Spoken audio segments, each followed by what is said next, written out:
Hello, everybody. Welcome back to Blades in the Dark. Interrupted me, Matt. We're just listening to the Long Live the Chief. Oh, I'm so sorry. I was listening to Technotronics Pump Up the Jam, and then I needed to come back, and then I messed up saying Blades in the Dark, but not the way I Blades in the practiced, Dark? but not the way I've tried to. It's Blades in the dark. Yeah. Long Live the Chief is better than whatever it is you were listening Michael, to. we're off it. It's debatable.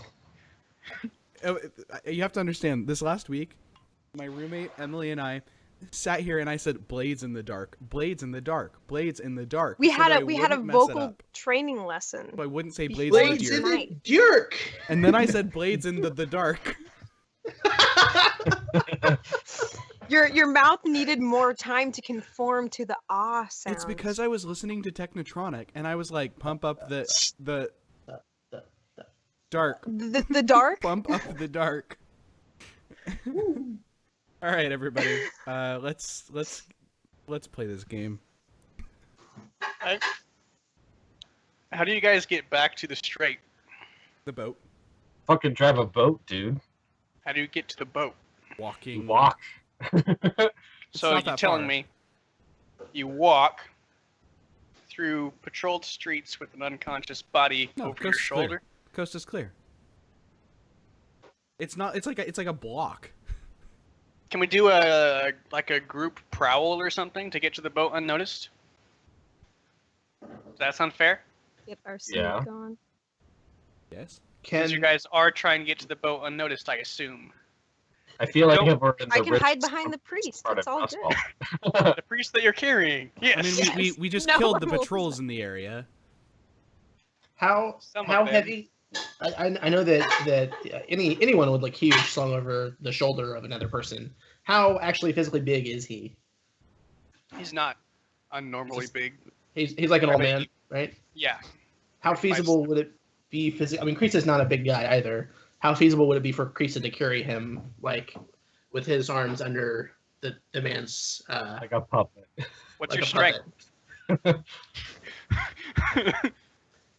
What's your strength score? You got it like, what, 16, Enough. 17? 12, 15? I don't. Well, 14. I think it's possible that you could carry him, you know? Uh, If you honestly think that from your character's perspective, that the character you have envisioned in your mind would be able to carry an average sized person over their shoulder, then fine. I have no problem with that. well, it's You're like- it's better. It's better than shoulder, right? Because he's actually using both of his shoulders. He's like a bear hug, carrying him. Like, Oh. So Sure. would we both be carrying him, or would it just be Kreesha? Like, does he Can- want to take can we over? roleplay this part? Sure. And then I'll answer it. I would love to know how that goes down. So what? We reach the end of the alley, and you're Yeah. carrying him over your shoulder. Yep. Right now, it doesn't look like there's anyone around, but if you move like further down the streets, then it's not impossible that you would encounter other people, whether it's blue coats or just regular people.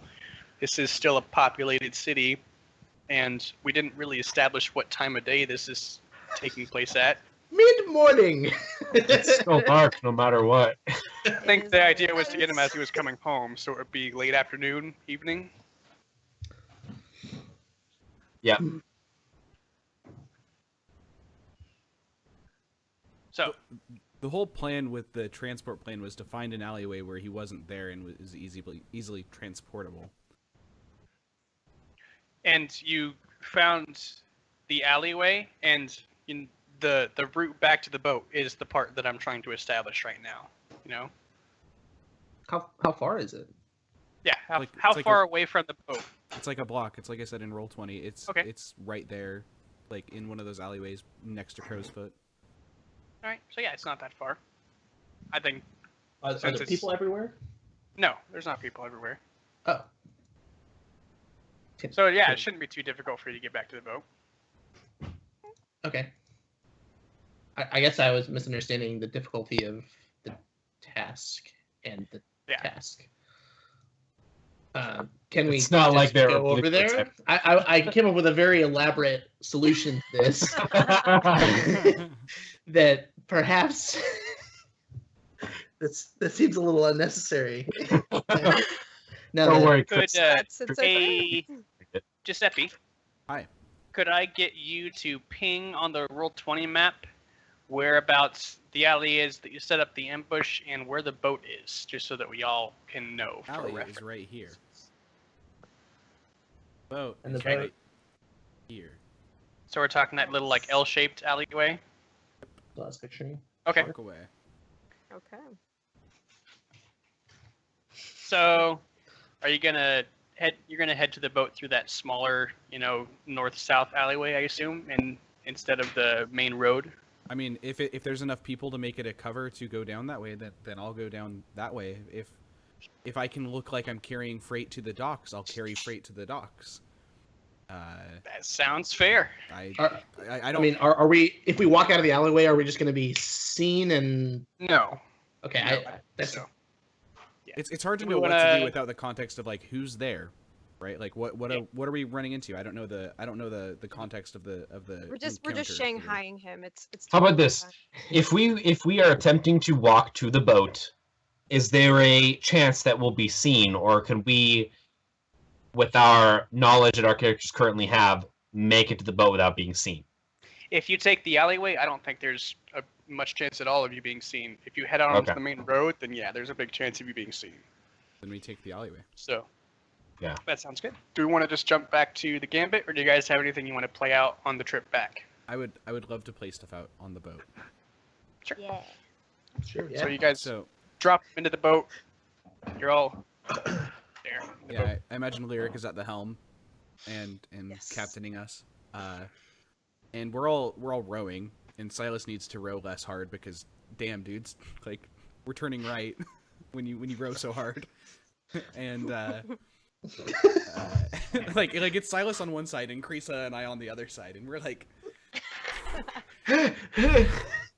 and Moreland's there like sprawled out in the middle of the boat, and I look at him and I just say to the rest of the crew, so what is it that we need from him?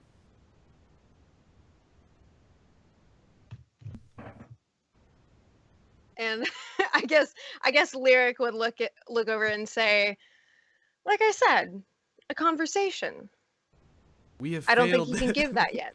No, you are correct. I- Krisa, do He's you have asleep. anything that can wake him up? You have Oh. any. Yeah. Oh no! That's How right awake here. do you want him? I want him awake enough for a conversation. Here's what I think. We are on a boat. If a man starts spewing nonsense on a boat, he is a drunken sailor. There is no problem here in Duskwall. If he is in a bar, he is drunk. But in an abandoned bar like the Gambit, maybe he is a hostage. I think maybe we talk to him now. No one's Oh. gonna hear him in the gambit. Just saying, if you want to talk to him now, that's fine. But Just no an one's gonna idea. hear him in the gambit. Just an idea. That way we don't have to get him to the Gambit. He does not have to know where we are from. He does not know where I am from. This is a problem for me, you understand?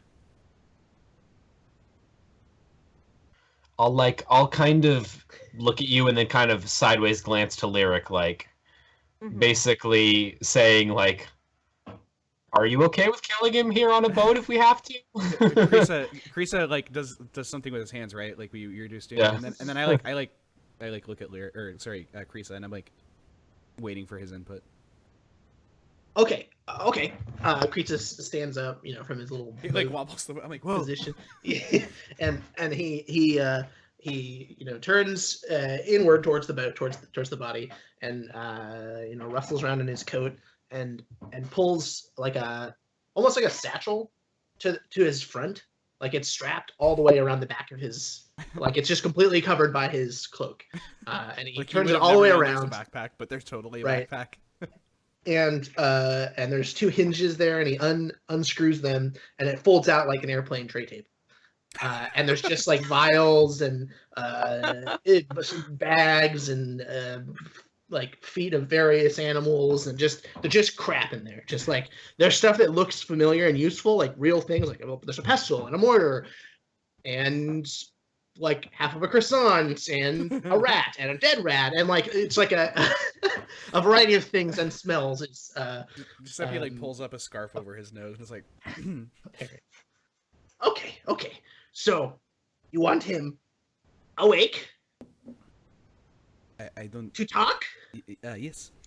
to spew, Precisely. To spew, yes.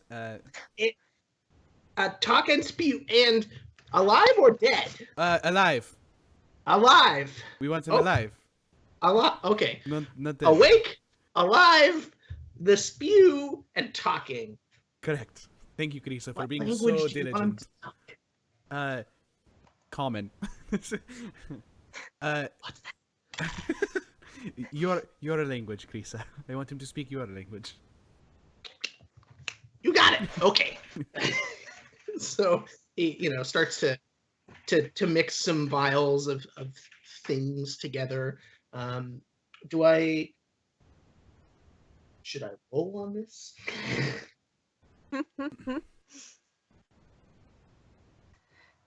Hello.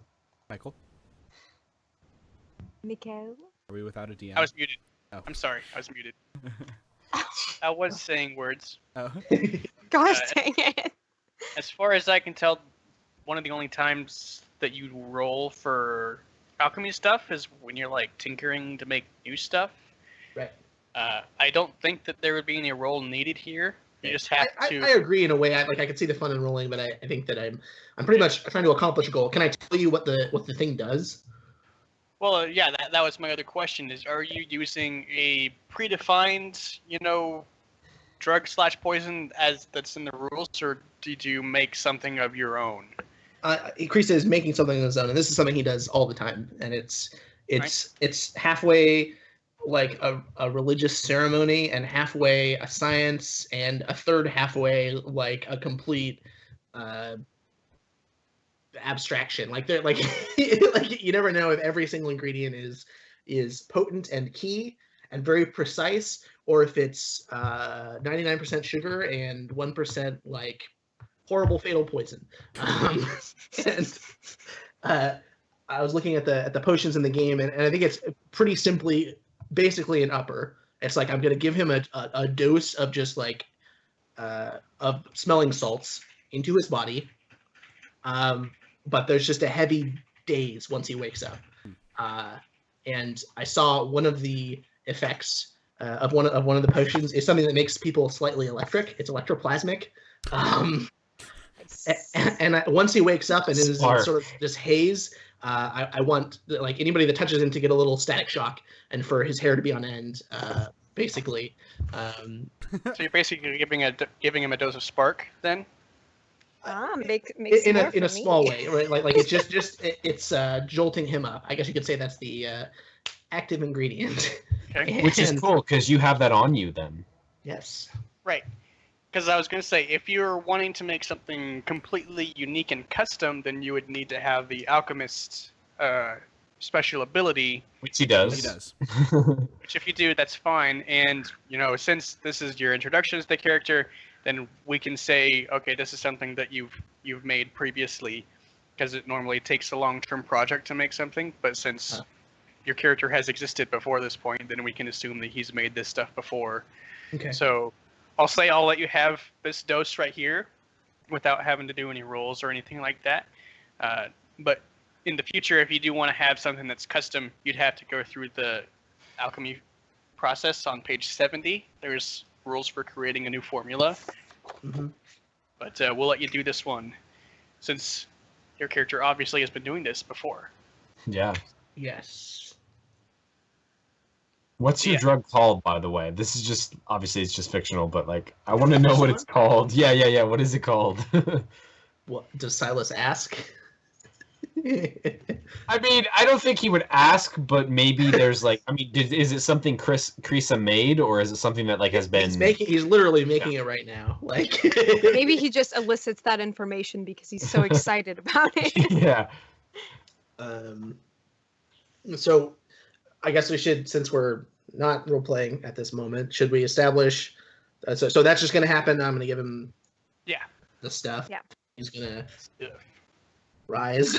Okay. So while you're still making it, I look back at Lyric, and like sort of do the whole like head cock like, you haven't said anything, oh captain, my captain, and you're the one that wants this guy. So like I bring it up to Kreesa, right? I'm like, hey, like maybe you should wake him up, and Kreesa's like, yeah, let's wake him up. And then like I Right. look at Lyric, and what is Lyric doing? Yeah, so to kind of backtrack ever so slightly, when Silas was kind of bringing up the idea of waiting to wake him up until we get back to the Gambit, Lyric kind of shoots him a look, and she just nods as in like, now is the time, and like that's actually totally kosher with her, because a lot of her experiences with Satara the demon have taken place at water-based locales, and so being out on the sea and in this kind of environment, like she's kind of ready to go. Like the sense of urgency is all the more real in that kind of place, and she doesn't exactly know when she's going to see Satara next. So part of her is kind of like, well, prepare the altar, bitches. Like, she's ready to Dude, go. that was super metal. Prepare the altar, bitches. She has that as a tattoo on her arm. It's not even Sledge. Okay, so you basically say to like look at Silas and say like go for it. Yeah. And Mike, this is a good question. What is happening with? I mean, you said that I feel like everything's quiet right now. Right. Mhm. What is- Yes, I has would something love to know changed? more. What's Yeah, going I was just about to say something on that. Okay. So, for Silas, you're kind of aware of everything that's going on around you, but you know, it just feels like there's always just this small part that just can't stop thinking about that necklace, you know. But that's about it at the moment, you know. It's just a lingering thought that is a little bit distracting. You know? Okay. Kind of like a small pebble in your shoe. Okay. So I think I nod at her, and I look back at the other two, and as I turn to look at her, my hand, like without even thinking about it, just enters the pocket and kind of, like the one ring, like I know Lyric's fiddles like with she's it in my Gollum right pocket. now, like low key Gollum in this moment. And so my hand just enters my pocket and just kind of touches it briefly. So looking back at Kreesa, he's his potion's done now, right? Or is he still like brewing away? Is there like Oh, bubbles? he's, Well, it's already brewed. Okay. It's already brewed. You know, the brewing happened previously. Oh like, no, I thought anytime we're he was saying that Anthony said he was making it, like he was putting it all on together. the spot. Okay, yeah, I think you have a few of the different components, then mixing it up right here. That's not gonna be too big of a deal.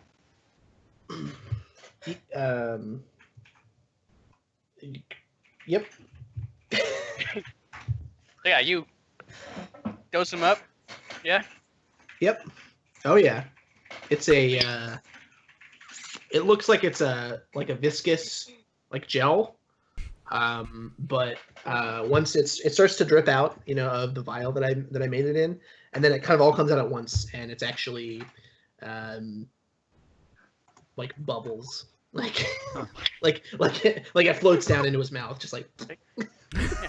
So, do you think it's accurate to say maybe there's like little sparks of electricity kind of like shooting off of it? Spark I bubbles? think that it looks like Crest toothpaste, Okay. like the sparkly kind that's for kids. Hey, Ooh. not just for We all like kids. And sparkly Matt. comments. But I think the body reacts like electricity was just introduced. Like there's a little like new twitch to it. So yeah, it goes into his mouth and he stiffens, for a second, I lower my mask. and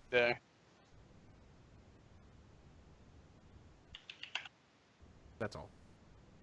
yeah, he stiffens and kind of then goes relaxed for a second, and his eyes snap open, and he kind of just looks around and is confused as to why he's in a boat. Jumping back to Silas for a quick second. You reach in and you touch the necklace, and nothing happens right away, but you just touch it, and as soon as you touch it, you didn't notice it the first time, but you suddenly notice the feeling of something else being there.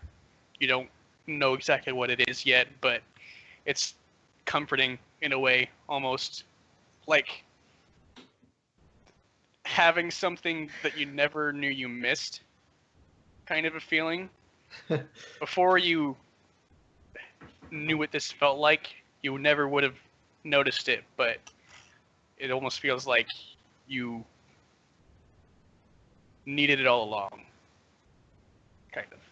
But that's all that happens when you just touch it. Okay. Whew. I So mean, yeah. I'll just kind of touch it and see what happens. See what happens. Lyric, how intently are you watching Silas, since you know he has Oh. the necklace? Very intently. Lyric is extremely jealous. So yeah, you see him kind of like, he's not really looking at anything in particular. He's just staring off into space, and his hand reaches just into his coat pocket and just kind of lingers there. Yeah. And I would Lyric like to imagines for like a split second that she could just like, chop off that hand and take it for herself. But no, she refrains. Go ahead, God. Silas. Roles have switched. Oh boy. And like in Silas's mind, it's not like, I mean, he's not like, ooh boy, I love this thing now. Right. It's more like, like there's definitely the urge to like, this is now something that I want. But he's also kind of like briefly aware in the back of his head that this is not good. And so he's kind of like on the tight walk right now where he's like, I should probably just get rid of this thing, but also he wants to see what happens, and I feel like that kind of feeds into the whole, this fits as me having this now. So rather than instantly going all like Bilbo Baggins and like, trying to walk off on the journey with the ring, it's more like I've just discovered this thing and it's interesting, but at the same point in time, there's a little bit of menace to it at the same, probably based off of previous experiences that he's had.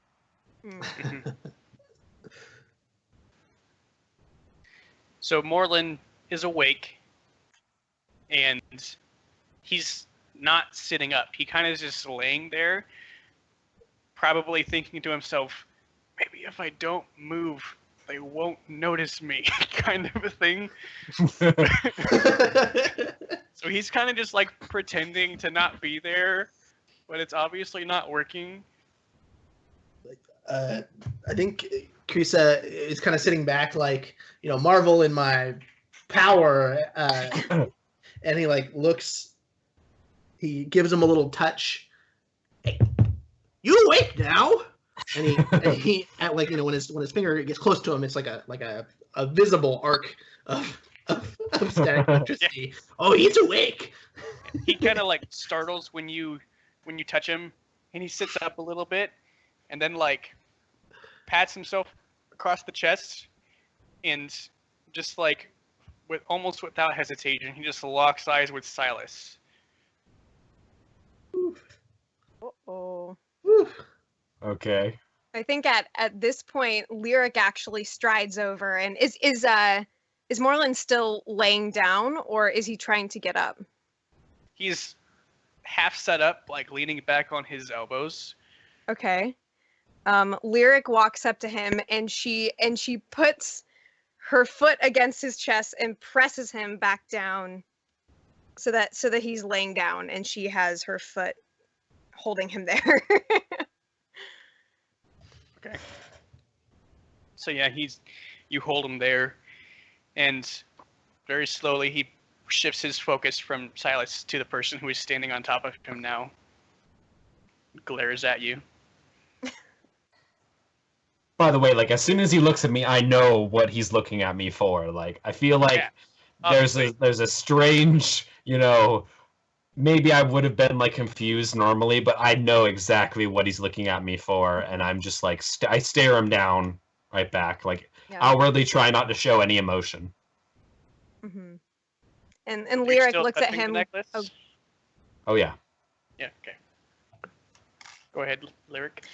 yeah. Lyric looks at him, kind of sneering, and she's like, "Something you want over there?" He kind of just shakes his head and is like, "No. The only thing I want is to go home. Why am I here?" He's obviously lying about there not being anything over there that he wants. hmm But yeah, that's what he says. Okay.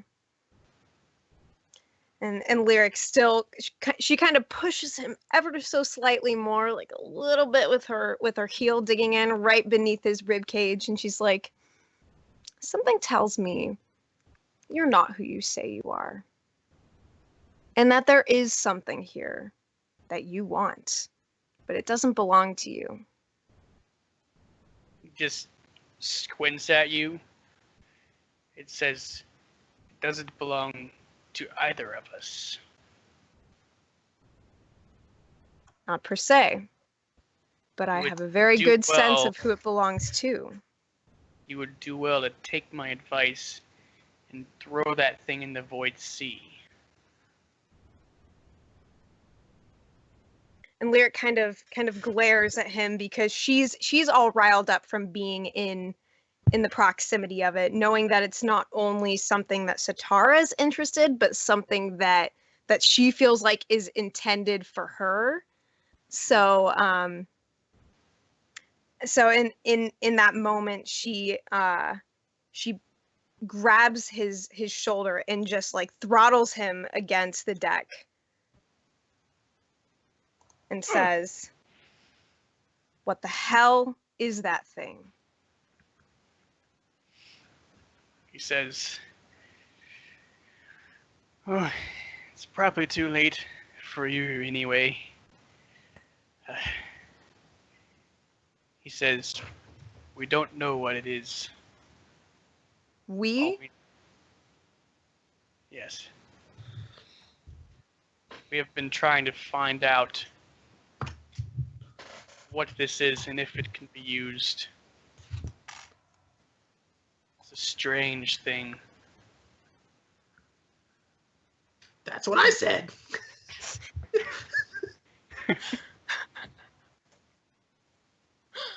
And Lyric looks at him really pointedly and says, "We as in the church, or you and others?"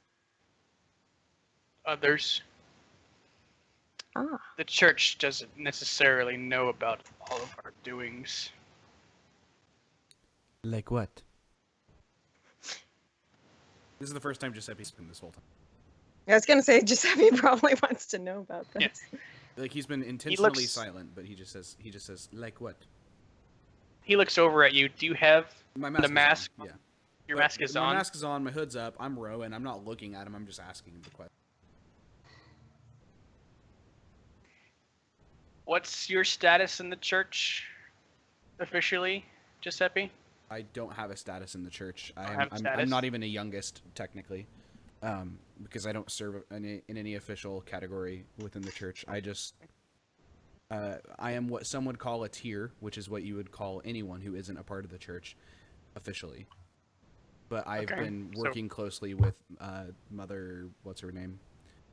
For a Are while. you? So he would Yes. call you a tier then? Yeah. You would see the mask and maybe be confused, but yeah, he'd call me a tier. Yeah. He just says, "Well, my young tier, there is so much that could be done if we had access to what this offers. We are very limited in our current state as to how much we can help." Maybe those within the church walls are. There are some of us who serve.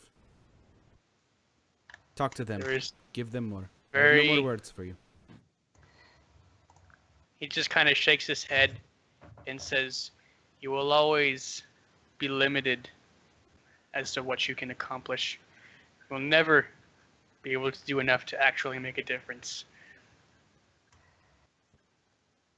And then he kind of like I've turns nothing to back say, and yeah. looks at Lyric. Yeah, Lyric, who still has her foot on his chest, so. Yeah, he looks back at the Lyric.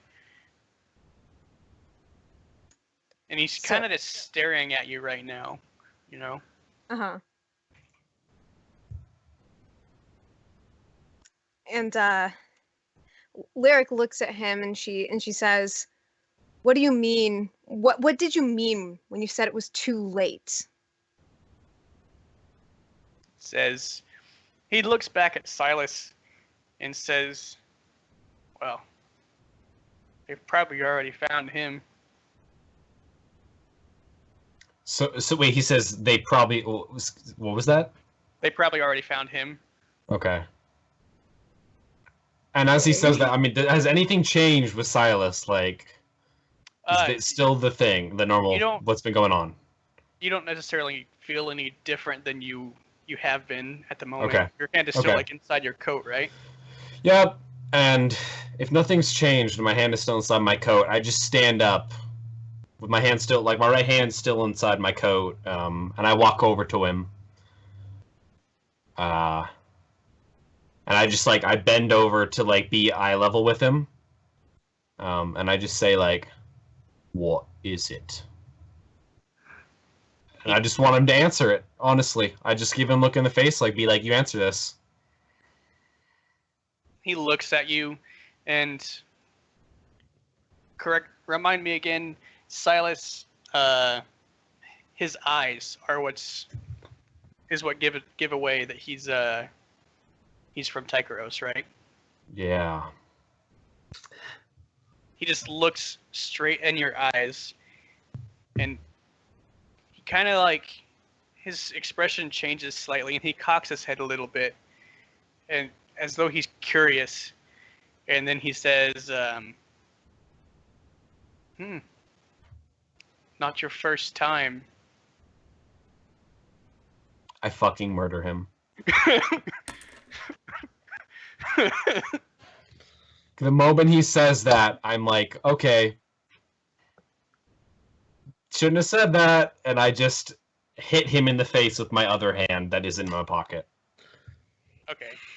I looked at him, said, "Answer my question," and was basically like, "You better answer it," and he didn't. So,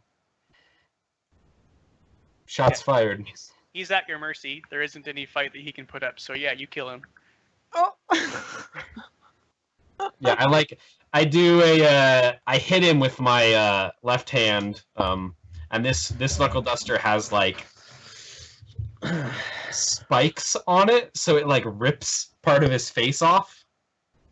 And I think he's dead. And like as he like dies, I don't even move. I'm still like hunched over him. I look him in the eyes. And I think there's probably a moment of stunned silence as everyone on the boat realizes the horrifying thing that I've just done. And Lyric slowly stands up, taking her foot off of him as he breathes his last, and she feels so many emotions that she doesn't know what to say, because she's furious because part of her felt like Sitara wanted her to do it, but then also relieved, as if like something in the air changes at that point, because in a sense Sitara has gotten what she wanted. So yeah, so she slowly stands back, just gaze level with Silas. How does everyone else react? Krisa is just like staying as quiet as he can because he doesn't know what the hell's happening, and everyone's really upset, and there's this horrible mess. And in that moment, you hear like 4 or 5 rats squeaking. Oh no! And he goes, and like pulls his cloak tighter. Not yet. And puts his alchemy stuff away and just makes himself very small and like looks from person to person. So You punched him in the head. To death.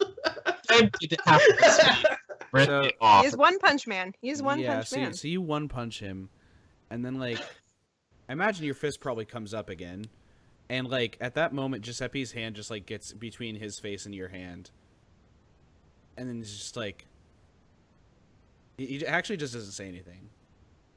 He just holds his hand over his face until you like sit down again or whatever, until you are no longer like about to punch him in the face again. I mean, I already finished the job with the one punch, I'm so aware. I'm not. I don't move to attack him again. I look at his dead body as it falls to the deck of the boat, and I just stare it down until somebody addresses me. I'm kind of addressing you think by it's by not- yeah. by showing you that you're done, Mm-hmm. right? Like that's enough. Okay. And I'm not moving I- until you don't hover over his body.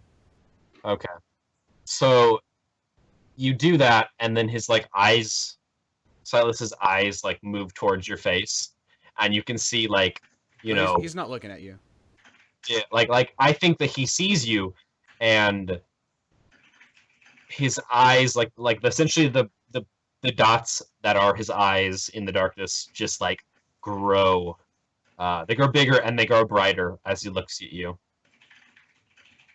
And I think the audience would probably recognize this as the first score when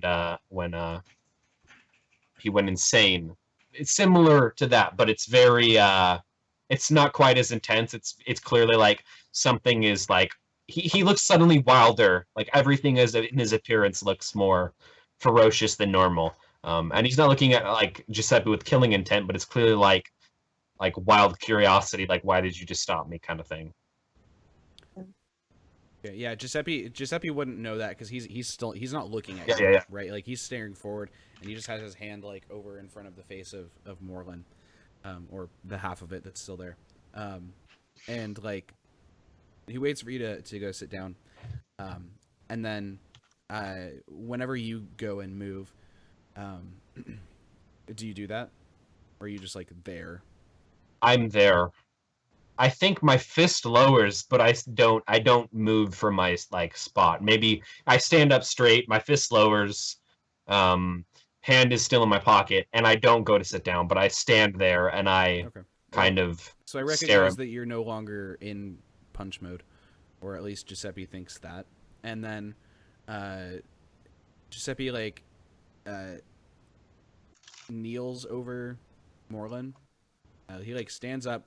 He like very very like calmly like takes his oar, puts it in front of him on like a little rack, stands up and like goes over to his body, and then reaches into his pocket, and he out of his pocket comes this like little vial, and it's just clear water, which I guess is kind of strange in itself that it's just actual like pure clear water. Mhm. And he takes it and he opens it up and he just like sort of dabs a little bit onto his finger, or I guess he does it the other way. He dabs it onto his thumb, and then like recorks it. He puts it back, and then he rubs like a tear on the half of Morlin's face that's there, sort of like down Morlin's face. And I think it's about this time that like because there's those crows, right? Like we in our campaign, like we just haven't had a really good chance to like really bring them up. Yeah. But I think that a crow sort of is flying over this, and it like comes and like lands on Giuseppe's shoulder, and like just sits there. And hold on one second while I accurately describe this. Oh yeah. Nothing is said out loud, but then Giuseppe just says, "I know." And then he like, is there like a chest somewhere on the boat that like we have like wrappings or something? Sure, it's your boat. Sure. So there's a chest somewhere and there's wrappings there. It's like a sheet, right? There's a sheet that's maybe covering up some weapons or something that we were smuggling or something. And he goes and he grabs that, And he comes back and he just starts wrapping Moreland's body. Okay. So while you're doing that, Lyric, you're kind of like watching all this unfold, and like you swear that like out of the corner of your eye, like in an alley, like on like out of the canal, there's just this figure that you see, and doesn't there's a sound that doesn't really come from anywhere in particular, but you're the only one that hears this. There's like this chuckle, starts as a low chuckle, and just kind of builds into a full laugh, you know. And it sounds like a woman laughing. That Is what you there? can see. No, no. I'll let this play out before I ask my question. Sorry, what were you asking at the end? Me? Yeah, Or silent. were you asking something or just talking still? No, I was just saying that is what you hear and see. Okay. Okay. I was thinking that after all of this goes down and Giuseppe starts wrapping the body, Lyric comes up to Silas, and she puts her hand on his shoulder and says, "I need you to give that to me." And she says it as calmly as possible, but thinly burying her, insanity in this moment, and she just says, "I need you to give that to me." And is there any change in the effect that I'm getting right now? I mean, is it still the same as last, Mike? And how you feel, yeah. Yeah. Okay. With just touching it, yeah, that's all you get. You would think that if you try to, attune to it or something, you'd probably get a more significant effect from it. Well, I mean, I think that what I do is I totally reach in and like I still have my hand in there and I pull it out, and as I'm pulling it out, I will attune to it. As I pull it out and I go to give it to her, but I'm totally attuning to it as I do it. Not in like I'm totally going to give it to her, but I clearly want to know more about it as it's piqued my conscience. Okay. Go ahead and roll attune. What's position? Because I want to make it desperate, whatever it is. I think I can handle putting it at desperate, I mean, would it be risky? Because in the John's campaign, they've talked about how you can choose to go desperate in order for bonuses, but I can't remember exactly what those were. So he's like, if you want to go desperate in exchange for getting great effect, you can do that. Yeah. Or vice versa, you can go, I think it's that way, or you can go limited effect for, a better position. You can go either way on that. So I think that a desperate position, it's right on that line, between risky and desperate. So I'm fine with doing either. I push it over to desperate in order to get better position, to get better effect. So you kind of just like fully open yourself to this thing. Yeah. Just try to figure out what you can about it. All right. Okay. And so what would that effect then be at now? Great. Okay. Great effect. And I'll push myself in order to get a bonus dice. Okay.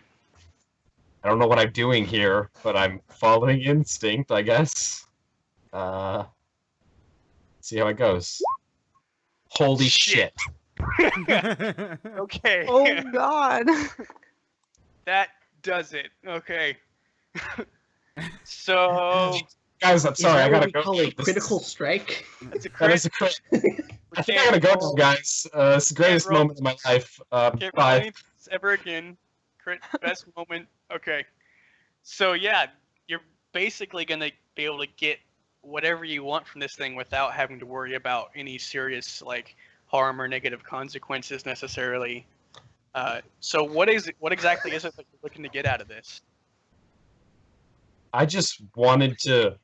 So, when Moreland said, clearly this isn't your first time, that was like he was letting too much information go into the world, and I killed him for it.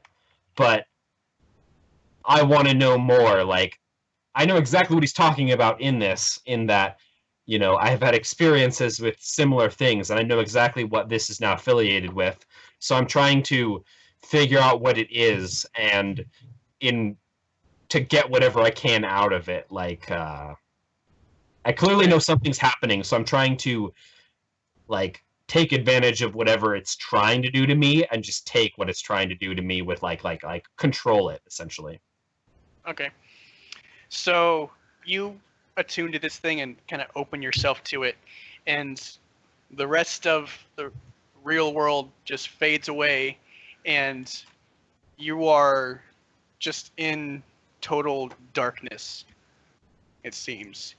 And as you stand there in the darkness, you kind of adjust a little bit, and it's not complete empty darkness. You can see in front of you there's this giant orb of just swirling, it looks almost like a liquid, but different shades and different intensities of black just swirling around in this orb in front of you in this dark space. And you hear a voice kind of echo throughout the entirety of this space that you're in. And it just says, "We haven't seen you in a while, Silas." It's been a while.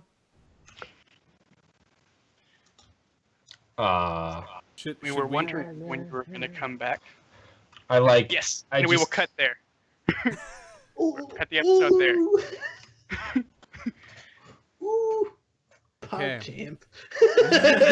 I think we cut out on the moment where like it says that, and Silas just goes like, in this darkness, he just goes, "Fuck," and then it just cuts. Okay. Well, let's do XP real quick. Yeah. So let's start with Krisa. How you doing, my buddy? Pretty good. Did you roll any desperate actions? Nope. Nope. I don't think so. I think Ian's muted too. Cool. Did you address any challenges with technical skill or destruction? You did that. Okay. We'll give you- we can give you one for making up a potion. Unless you want to argue for two. I don't. You express your beliefs, drives, heritage, or background. I did. I don't. I think so. I mean, we know you have rats now. I think. I had a rat. I had a rat the first time. Yeah, we knew too. that. Okay. You just didn't know how many rats I had. I guess you still don't. I mean- might just be made up of rats. You're just like a bunch of rats in a coat. Yeah, That's excellent. in a man suit. There's also the point where, like, when asked, you were like, "Yeah, I know a bunch about ghost stuff, and I see the weird object." So I think that like gives me information. Yeah, for sure. I don't know. I just feel like I didn't quite get there, but it's not like I did nothing, Like, Yeah. Anthony, You don't did tell stuff. you that. No. Just a little light on the things that grant XP this time. I don't think you struggled with issues from your visor traumas this session, so that is okay. Let's move to Giuseppe. Hello. Did you roll any desperate actions? Nope. Playbook specific XP, Hound. That's a tracking and violence. Yeah. I stabbed Tim. You did. You addressed that challenge. I Debbie. And the plan as a whole, it hinged on your tracking and a whole bunch of your stuff. So I can give you 2 for that. Are you sure? Since a lot of what, I mean, a lot of the plan hinged on you and your gather information and Sure. all that. If you I just don't want to if like you take just too wanna much pick XP one. because I got that XP last time for the tracking Sure, and everything, okay. right? So like Okay. So one, you're fine with one yeah, then? I'll take one. Okay. Did you express your beliefs, drives, heritage, or background? Yes. Yes. Did that quite a lot. I think that's the one thing that I did a good deal of, between being silent when Moreland was there, but only talking when it came time to like talk about corruption in the church, and then preventing Silas from like aerating his face, right? uh, and just generally being not interested in the ghost stuff, but being far more interested in getting us to the damn boat. I think all of that is very Giuseppe. Like he doesn't give a shit about ghost stuff. It doesn't matter to him. He doesn't care. He doesn't even know what the hell is up with all that stuff. He leaves that for outside of the city, you know. Okay. So All right. So yeah, 2 for that for you. And did you struggle with your vice or trauma? it's hard to say that I struggled with my well, maybe I did. Your vice is Is the the- Church is of the the- Weeping Lady. Yeah, it's my faith with the Weeping Lady. Yeah. I suppose maybe I did struggle with that, just because like Giuseppe not involved with the church, right, would have been like, oh, we're killing this guy, all right, cool, fine, let's do it. Like I get that. Or, oh, we're interrogating this guy and now you had to kill him, like, okay, that's fine. But like he's super not okay right now. It's hard to tell because Giuseppe just like processes things silently, but and he'll talk about this more later for sure, but like he's super not okay. So Okay. So 2, Rip. I think. sure. I mean, 1 is enough to level me up. So do I for carry the over vice next one? ones, you would. What does the group think as far as the vice struggling? 1 or 2 for Sir Giuseppe? Put it to a vote.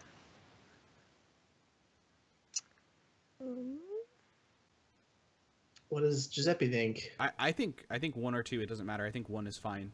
It's not like it's gonna manifest itself more as we go. It's one thing where I struggled. It's not like the entire episode was me like Sure. oh, what am I gonna do? Are we gonna kill this guy? Right? It was just a moment of me being like, oh shit, Okay. you just killed this guy. I feel like it's opening the doorways to future problems, so that's why I'm just gonna say 1. Like if it was like bam, it's finished, then it's 2. But like this is totally gonna open up more doorways to more faith-based stuff, which is super cool. So Cool. 1 Here it on- is. Okay. My good friend Silas, you rolled a desperate action. I did, That was fun. and I marked it. Cool. Dressing challenges with threats or violence. I think I did that did quite a few times here. A time or 2. Yeah. 2 hexp for that. I think you did a pretty decent amount of expressing your beliefs, drives, heritage, or background. Yeah, I think there was the point in the alley where, you know, he killed the bluecoats, which I think it kind of bleeds over into the whole like the like unstable trauma, but I think it's more like his normal thing, which is we got to kill these guys so they can't, you know, profile us when they get back to the station. And then I think obviously I addressed specifically one other challenge with violence, very short outbursts of violence, that I think actually is my trauma as well. So I want to say I did it a lot. 2 XP then. Level up. Cool. And let's see. That was expressing your beliefs, drives, heritage, or background. Yeah. And then struggling with your vice or traumas. Would we say that you've done that? I believe I have done that. I want to ask the crew to how much. I think like with the trauma stuff, it's very much. I know that I've affected like the course of, you know, our altercation with Moreland and stuff, but I want to ask like how much. I mean, like the trauma is wholeheartedly like just killing Moreland without any like. I think in a normal situations he would have been like, Lyric, can I kill him or do you want to kill him? Like that was totally where it's going to go. It was going to be like, I'm going to let you kill him. But he antagonized him with some other of my background stuff, and it snapped my my kind of sensibility to not do the bad thing, so I did it. I mean, I think that you struggled with your vice or trauma for sure, right? Like, you're unstable. Your character killed a man. I mean, that was the plan all along, right? But like, it wasn't supposed to go that way. And you gave Giuseppe the up down when he was like, "Hey, play, maybe we don't do this." So Two? that's it. That sounds What do you think? unstable as hell to me. Yeah. I'm fine with 2. Okay, You know. sounds good. Cool. And Lyric, did you roll any desperate actions? Technically, I did not. Did you address any challenges with knowledge of the arcane? I mean, there was some stuff that was kind of like implicit. I don't know that I didn't actually do any attune rolls or things of that nature this session. So I mean, there was definitely knowledge of the arcane, like I said, that was kind of just embedded in stuff that has already been with Lyric, and so to whatever extent that may count. I mean, I think you should at least get an XP for it, because while a lot of the stuff was dealt with your background and the kind of like a next XP trigger, it totally fits into the whole you're a creepy ghost person and you have the knowledge of everything. So right, yeah. And like the stuff revolving around the anchor trinket is Yeah. something that she's already been gunning for, and that it actually kind of first emerged in the downtime stuff. So I think maybe 1 for that. Yeah, I think 1 for that. Definitely 2 for the next one, though. I think we're all in Okay. agreement. yeah. No question there. There's lots of beliefs and drives and background. Yes, and traumas and weirdness. How did you struggle with your vice or trauma during the session, would you say? If at all? Well, I would definitely say that Lyric is leaning hard into the vice of weirdness, and that in the process of preparing her ritual and entangling herself with Satara even further, that in a way is kind of giving into the vice, because her vice is it's weird stuff with the hooded proprietor in the grotto of secrecy and strangeness, and that kind of converges with the ritual that she's working on and that Satara wants to know about. And of course, that trinket is very integral to stuff that is to come for Lyric, and that she has really desired. So yeah, like this whole thing is kind of about what she was going for. So yeah.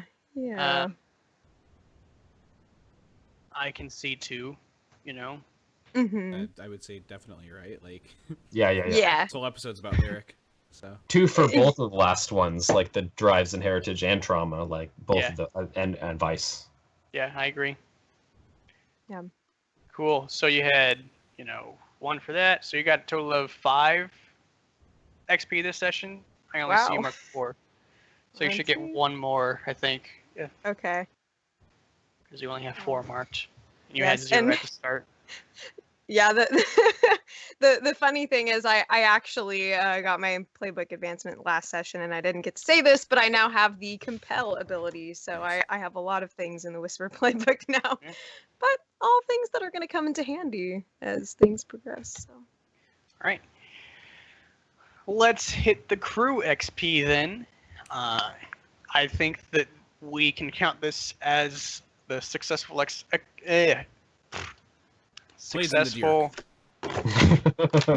successful execution of a score of some kind. Theft of a person. Yeah. Is it espionage, sabotage, or theft? It's one of those ones. I want to say it feeds into every aspect of that, to be honest. Yeah. Yeah, we, Okay. we espionaged to kill a member of the church and thus hurt that church. We thieved him away. Whoa, wait. The purpose of this was to hurt the church? I mean, You don't know what Satara's motives are I for don't. doing this. No, I super don't. I guess, yeah. But I don't think it was any of our plans, but maybe it was. I think it was definitely her plan. 2 for that, I think. Pretty successful execution of the score. I mean, let's talk about that for a second, though. At what point do you think that executing a successful score merits 2 XP instead of just 1? Like, is that only if it's super successful, like, or, like, where's that line at, do you guys think? I mean, I think that, yeah, it has to go, like, pretty according to plan in order to do it, right? I mean, this game is all about, like, here's your plan and here's the complication, right? So nothing's ever going to go exactly to plan unless we just have god rolls. But I think 2 is, the job went down flawlessly, you know? Yeah, so 2 should be reserved for exceptionally well done scores. I think so. So then, do you think 1 for this one then? I don't Yeah. think it was. It was well done, but it wasn't exceptionally well done. Yeah. Thanks, jerk. I'm just Sorry, kidding. you know. No, I'm just kidding. Yeah, There the was- blue coat. No, totally. The blue coats got involved. A man Yeah. got his face hammed. There's some weird stuff going on, Yeah. you know, and I look forward to playing the rest of that out. Yep. It'd be very cool. Contending with challenges above your current station times a billion, so whatever the heck it is you're dealing with, it's beyond you guys. Right, because we're Yeah. 0. 2 XP for that. Okay. Bolstering your reputation or developing a new one. What do you guys think? I don't think so. I want to argue that we did, just because of the fact, like, maybe even it's not. I mean, we took a member, like a prominent member of the church out. We killed a bunch of bluecoats, which, as much as we want to think it's okay normally, which it would be, it was in a part of town which is. The bluecoats do their job in Brightstone. They obviously, as we've seen, don't take bribes, and they try to Well, they take keep the bribes, rabble down. They're just crooked enough to not act on the bribe. Hmm. Yeah, so I can see getting 1 for bolstering the reputation of ambitious, just because Yeah. it's kind of like, It's definitely not 2.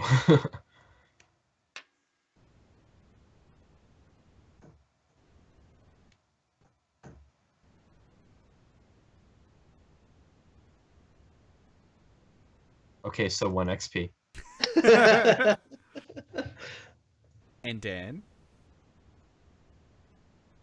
Mike, are you there? Mike, I believe you were muted. Rip. Or Kansas just Kansas Red. just Or died. died. Rip me. Well, is there any other Kansas is XP to go gone. through for the crew? Yeah, there is. Oh, what is it? Express the goals, drives, inner conflict, or essential nature of the crew. That's 2. We already know it. I already know that. That's going to be 2, Okay, so... Let's mark 2. Yeah, Mike just said his internet is dead. Thanks, Mike. Oh, So I man. guess we will finish this one out. Oh, and now Anthony. Oh God, it messed up all the camera frames. Now Emily, you're in Anthony's spot, and Anthony, you're in half of Emily's spot. I am Anthony. Believe me. Dude, that's Okay. great. Well, given that, let's Which go half ahead should I lean? and do some that half. Yeah, let's go ahead and do some quick shout outs and call it a night. Emily, what would you like to shout out? I would like to shout out Not America at Okay. this moment. Sure. And I will also shout out my YouTube channel, I suppose. And Mighty Sophia. I know that stuff is already going to be in the chat. I'm So there. I'm on it. boom. Yep. And Mighty Sophia is my name for YouTube. for my public Facebook fan page Shindig, for my Twitter account, and my Twitch as of yet is not really active aside from being in the chat. But Mighty Sophia is kind of my hub for everything. And yeah, my brain is at a loss for other things at the moment. So I'm going to leave it at that. Fair enough. By the way, Mike says 2 XP for the last trigger. So, Nice. yeah, I just said, okay, we'll wrap up. He said 2 XP. So, Anthony, how about you?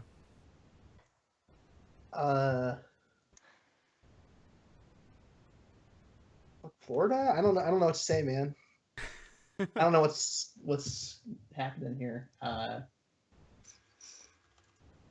Pretty baffled by the choices of millions of people in this world. Yep. Ian?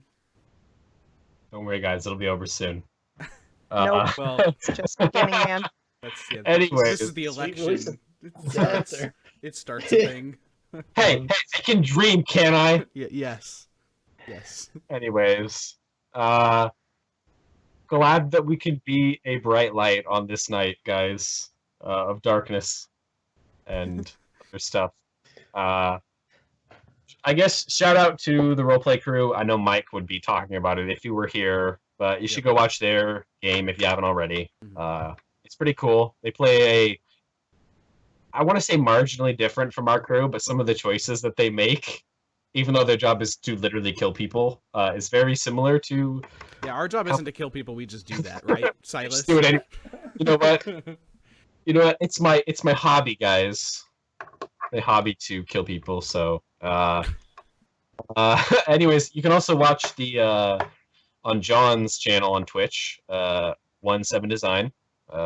You can watch the Bloodletters campaign. They just streamed last night. I have not been able to watch all of it, but as I'm fairly certain that we can say that they did a very good job of role playing, specifically Cantor Haig. Other than that, follow me on Twitter. For I guess. On Twitter, I will say I have refrained from any political tweets and or comments. So Okay.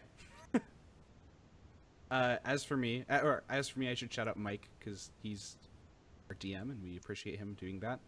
And also, this is the thing I do. I'm nowhere else on the internet ever.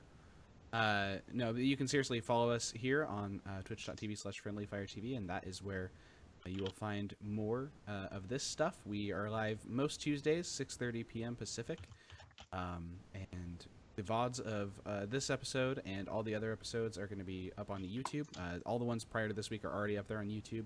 Our YouTube is youtube.com/friendlyfiretvgaming. You can go subscribe to that so you can not miss a single episode of Blades in the Dark. Next time we are live, it'll be sort of a next season, if you will, for Blades in the Dark on our channel. There's not gonna be any changes to the story, right? It's still gonna be the story that you guys are familiar with, and we'll continue onward. We're not changing that, but we're gonna change some of the look, hopefully. Seeing about a couple things up in the air, so we'll figure out exactly when that's going to be and what all that's going to be. But I hope that you will check that out. If you want updates about how that's going, how that process is going, and what's or when we're going to be going live next, you can follow us on Twitter. Our Twitter is @FriendlyFireTV, and anytime we go live or post anything, it's there. So, yeah, thank you for watching. I hope you guys have a good night. Appreciate you being here. Bye. Bye. Hi. bye. Mike. Goodbye, Mike. Bye. Oh, nice job, Mike. Okay, Nice bye. job. Really